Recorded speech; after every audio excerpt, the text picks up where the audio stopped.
By March 1945, the German military faced a crisis that no amount of courage or tactical skill could solve. The Wehrmacht was retreating across Germany, attempting to establish defensive lines while Allied forces advanced from both east and west. This required constant movement of men, equipment, and supplies along Germany's road network. But those roads had become killing zones. Oberst Friedrich Weber, operations officer for the 116th Panzer Division, documented the transformation in his war diary entry dated March 3, 1945. Daylight movement has become suicidal. American aircraft appear without warning. Our anti-aircraft defenses are inadequate. Road columns are being systematically destroyed before they can reach defensive positions. We are losing more vehicles to air attack than to ground combat. The German military had extensive experience with air attack. Luftwaffe doctrine from the Spanish Civil War through the Battle of Britain had emphasized the importance of air superiority. But by 1945, the Luftwaffe had been reduced to a shadow force. Fuel shortages, pilot losses, and overwhelmed bombing of aircraft factories had destroyed German air capabilities. The skies over Germany belonged to the Allies. German forces attempted various countermeasures documented in captured tactical directives. Movement was restricted to night hours, but this reduced the speed of troop transfers and supply delivery. Columns were dispersed with greater spacing between vehicles, but this created traffic problems on limited road networks. Camouflage was enhanced, but Allied reconnaissance aircraft equipped with cameras could track movement patterns. Anti-aircraft guns were positioned along major routes, but ammunition shortages and the speed of American attacks limited their effectiveness.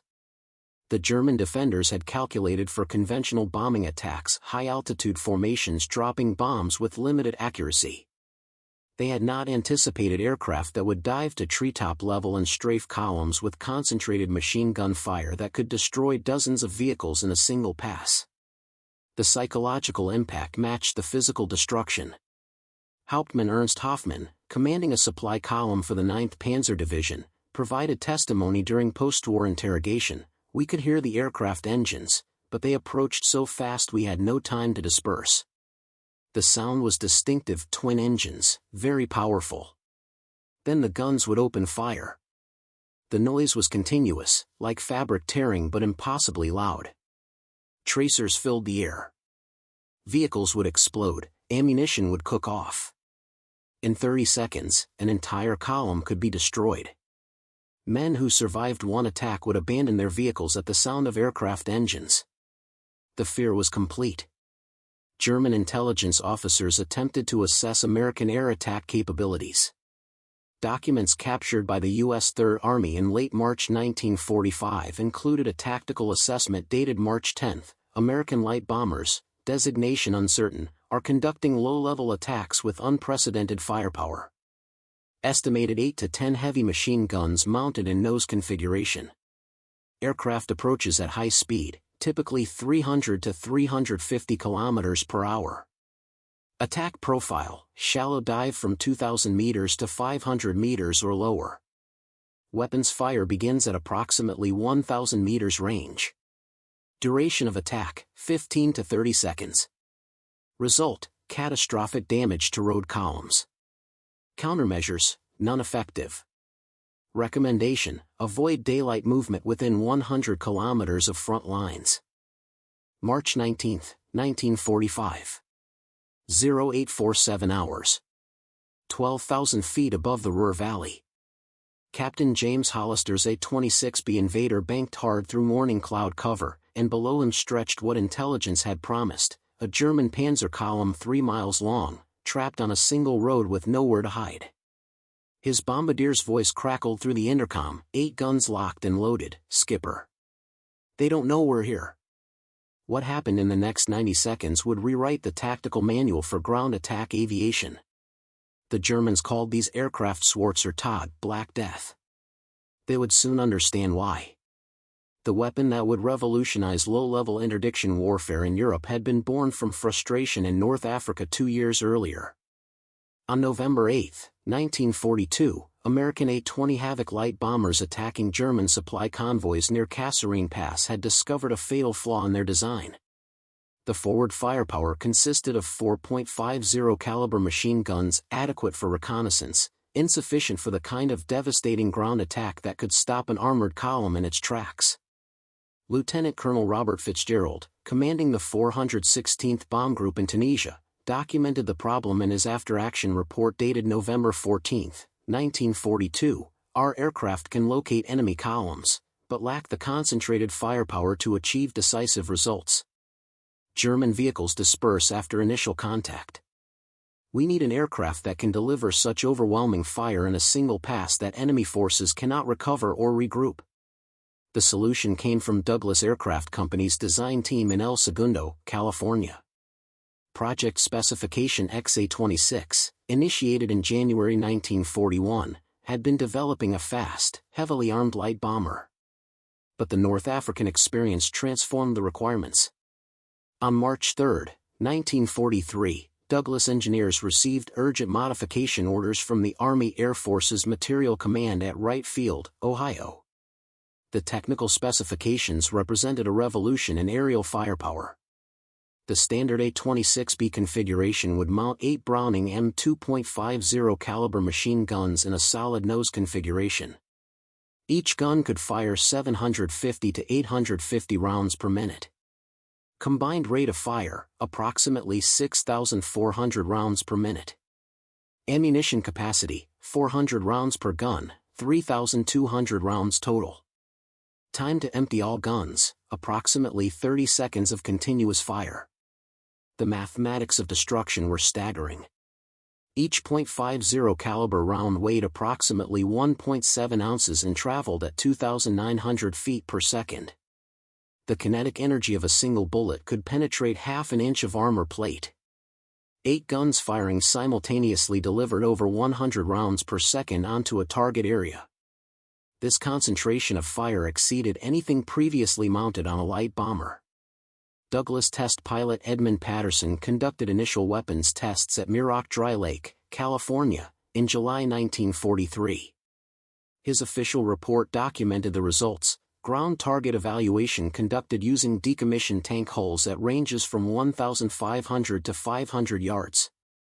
8-gun configuration achieved complete perforation of side armor at 800 yards. Forward armor penetrated at 400 yards. Concentrated fire literally disintegrated soft-skinned vehicles. Rate of fire creates visible stream of tracers allowing precise fire correction during attack run. The A-26B possessed other revolutionary characteristics beyond firepower. Maximum speed, 355 miles per hour at 15,000 feet, making it faster than many contemporary fighters. Service ceiling, 22,100 feet. Combat radius, 500 miles with full bomb load. The aircraft could carry 4,000 pounds of bombs internally while maintaining full gun armament. This combination of speed, range, firepower, and bomb capacity had never before existed in a single airframe. But speed and guns meant nothing without tactics. The 416th Bomb Group, now relocated to Melun, France, after the Normandy invasion, became the testing ground for A-26B combat doctrine. Group Commander Colonel Howard Davidson had studied every ground attack mission flown in the European theater. He reached a conclusion that would prove decisive: the key was not just firepower, but the ability to deliver that firepower before enemy forces could react or disperse. The 416th Bomb Group had been flying A-26B Invaders in combat since November 1944. By March 1945, they had refined their tactics into a system that German forces found nearly impossible to counter. The tactical doctrine was documented in the group's operations manual, updated continuously based on combat experience. Mission profile for armed reconnaissance began at briefing 3 hours before takeoff. Intelligence officers provided reconnaissance photographs showing German-held road networks, recent movement patterns, and suspected supply routes. Target priority: armored columns, supply convoys, troop movements. Secondary targets: rail yards, bridges, communication centers. Typical missions launched 2 aircraft elements, leader and wingman, operating semi-independently across assigned sectors. Flight altitude during transit, 10,000 to 12,000 feet, above effective range of light anti-aircraft fire while maintaining good visibility of ground targets. The A-26B's speed allowed rapid coverage of large areas. Pilots could scan 50 miles of road network in 15 minutes of flight time. Captain James Hollister, flying with the 416th's 668th Bomb Squadron, had developed the attack profile that became standard doctrine. His after-action report dated February 18, 1945, described the technique, target identification from altitude. Immediate descent to attack position, maintaining speed above 300 miles per hour. Attack run begins at 1,500 feet, descending to 500 feet or below. Guns open at 1,200 yards range. Concentrated fire on lead and trail vehicles to trap column. Walking fire down column length during pass. Pull up at 300 feet, maximum power climb to 2,000 feet, evaluate damage, reposition for second pass if necessary. The effectiveness exceeded all predictions. A single A-26B could destroy or disable every vehicle in a convoy during one attack pass. The 8.50 caliber guns created a stream of fire so dense that evasion was impossible. German vehicles traveling in column formation could not disperse quickly enough. The lead vehicle would be hit first, blocking the road. The trail vehicle would be destroyed next, preventing retreat. Then the guns would systematically destroy everything between them. Before we jump back in, tell us where you're tuning in from, and if this story touches you, make sure you're subscribed, because tomorrow, I've saved something extra special for you. Captain James Hollister had been flying combat missions since D-Day +15. On the morning of March 19, 1945, he lifted off from Melun at 0715 hours with his wingman, Lieutenant Robert Kellerman, for what intelligence designated as a routine armed reconnaissance patrol. The target area, roads leading east from the Ruhr industrial region, where German forces were attempting to relocate armored units to defend against the advancing First Army. The weather was ideal for hunting.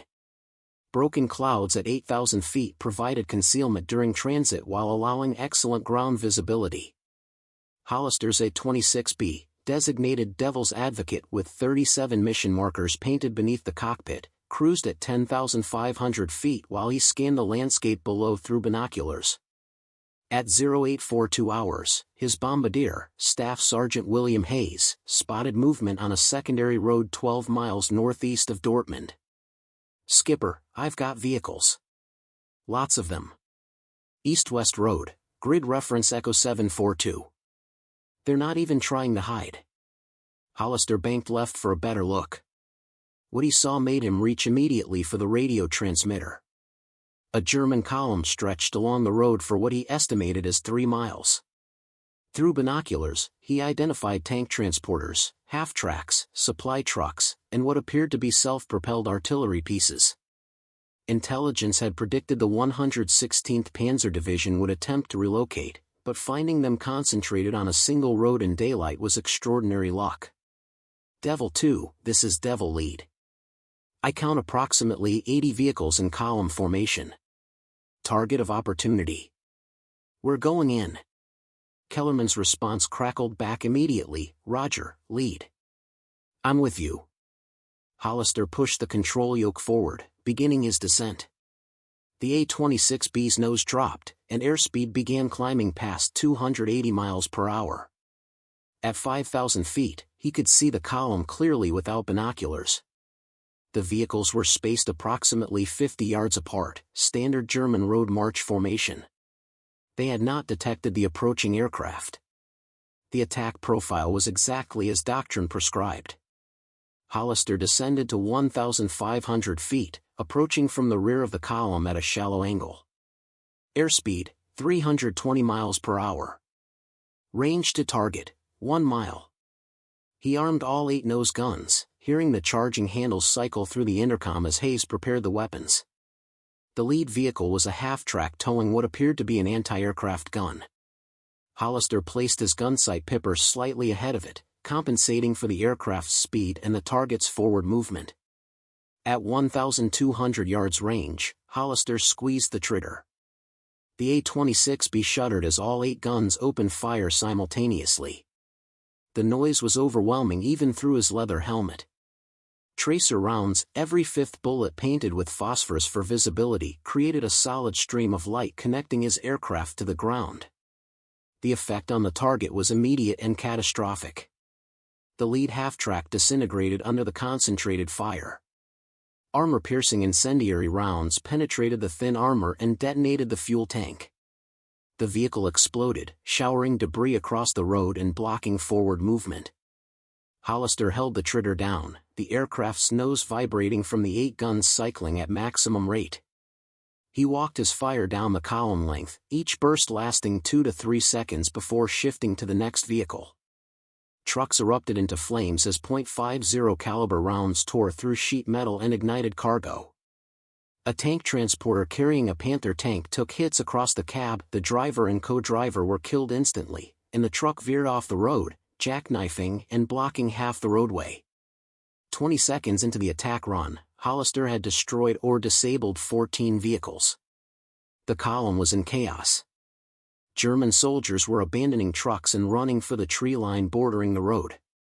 Some anti-aircraft crews attempted to bring their weapons into action, but the speed of the attack gave them no time. A 20mm flak gun mounted on a half-track managed to fire 3 rounds before Hollister's guns found it. The half-track exploded with such violence that the blast wave was visible from the aircraft. At 500 feet altitude, Hollister released the trigger and pulled back hard on the control yoke. The A-26B responded instantly, climbing at full military power. Behind him, the German column was a landscape of fire and destruction. At least 20 vehicles were burning. Secondary explosions rippled through the column as ammunition and fuel detonated. Hollister reached 2,000 feet and banked hard right to assess damage and reposition for Kellerman's attack run. Devil 2, the column is stopped. Lead and trail vehicles are destroyed. They're trapped. Take them from the south side. I'll cover any AA fire. Kellerman acknowledged and began his dive. Hollister watched as his wingman's A-26B descended like a hawk striking prey. The second attack pass was even more devastating than the first. Kellerman's 8 guns raked vehicles that had survived the initial attack. More trucks exploded. A fuel tanker erupted into a massive fireball that sent black smoke thousands of feet into the air. Preparing and narrating this story took us a lot of time, so if you are enjoying it, subscribe to our channel, it means a lot to us. Now back to the story. The 2 A-26B Invaders made 4 complete attack passes over the trapped German column before exhausting their ammunition. When Hollister and Kellerman departed the target area at 0921 hours, they left behind what their gun camera footage would confirm as the most devastating single aerial attack of the Western European campaign. 63 vehicles destroyed or rendered inoperable. Estimated casualties, 340 killed, over 500 wounded. The 116th Panzer Division's attempt to relocate had been stopped absolutely. The gun camera film, developed that evening at Melun, provided irrefutable documentation. The 16mm cameras mounted in each aircraft's nose had recorded every second of the attack. Intelligence officers studying the footage documented vehicle-by-vehicle destruction. The film showed tracer streams converging on targets with mechanical precision. Trucks disintegrating under sustained fire. Half-tracks exploding as ammunition stores detonated. Tank transporters burning so intensely that their cargo tanks showed heat distortion even through black and white film. Lieutenant Colonel Richard Pemberton, commanding the 668th Bomb Squadron, included the gun camera footage in his after-action report dated March 20, 1945. The attack conducted by Captain Hollister and Lieutenant Kellerman demonstrates the decisive effectiveness of the A-26B configuration against road-bound enemy forces. The 8-gun nose armament delivers firepower density that renders evasion impossible and survival unlikely. A single aircraft can achieve results previously requiring an entire squadron of conventional bombers. This represents a fundamental shift in tactical aviation capabilities. The German perspective, documented through captured personnel and intercepted communications, revealed complete tactical breakdown. Survivors from the attacked column were interrogated by U.S. Army intelligence officers on March 22. Underoffizier Hans Schmidt, a supply truck driver who survived by abandoning his vehicle before the attack began, provided detailed testimony. "We heard the aircraft engines but could not locate them visually until too late. The lead vehicle exploded without warning. Then continuous firing, impossible to describe the volume. The sound alone was terrifying. Our anti-aircraft crews never had opportunity to engage. Some men were killed in their vehicles. Others died attempting to flee. The entire column was destroyed in minutes. I survived only because I had stopped to relieve myself in the trees when the attack began." The 416th Bomb Group's operations between March 15 and March 26, 1945, documented in official mission records, revealed the systematic destruction of German mobility in the Ruhr region. During those 12 days, the group flew 187 armed reconnaissance missions. Total vehicles destroyed, 1,847 confirmed, with an additional 623 classified as probably destroyed. Rail cars destroyed, 412. Locomotives, 73. Bridges damaged, 34. The cumulative effect paralyzed German defensive operations. German Army Group B, commanded by Field Marshal Walter Model, documented the crisis in communications intercepted by Allied signals intelligence. A message dated March 24 transmitted to OKW, Oberkommando der Wehrmacht, stated, "Daylight troop movement within 50 kilometers of front lines no longer feasible. American light bombers with heavy machine gun armament destroying columns before defensive measures can be implemented. Anti-aircraft defenses inadequate. Luftwaffe air cover non-existent. Request immediate reinforcement or authorization for general withdrawal to defensible positions east of Rhine." The request was denied. Model's Army Group would be encircled in the Ruhr pocket within days. The technological advantage represented by the A-26B's 8-gun configuration reflected broader American industrial superiority. Each aircraft required approximately 25,000 man-hours to construct. Douglas Aircraft Company's Long Beach plant was producing 40 A-26Bs per month by early 1945. The ammunition expenditure was equally staggering. The 416th Bomb Group alone consumed approximately 2.4 million rounds of .50 caliber ammunition during March 1945. This required continuous supply chains stretching back to ammunition plants in the United States, transport across the Atlantic, and distribution through European logistics networks. The psychological impact on German forces exceeded the physical destruction. Wehrmacht tactical directives captured in late March revealed complete demoralization regarding daylight operations. One directive dated March 25 ordered, "All units will conduct movement exclusively during hours of darkness.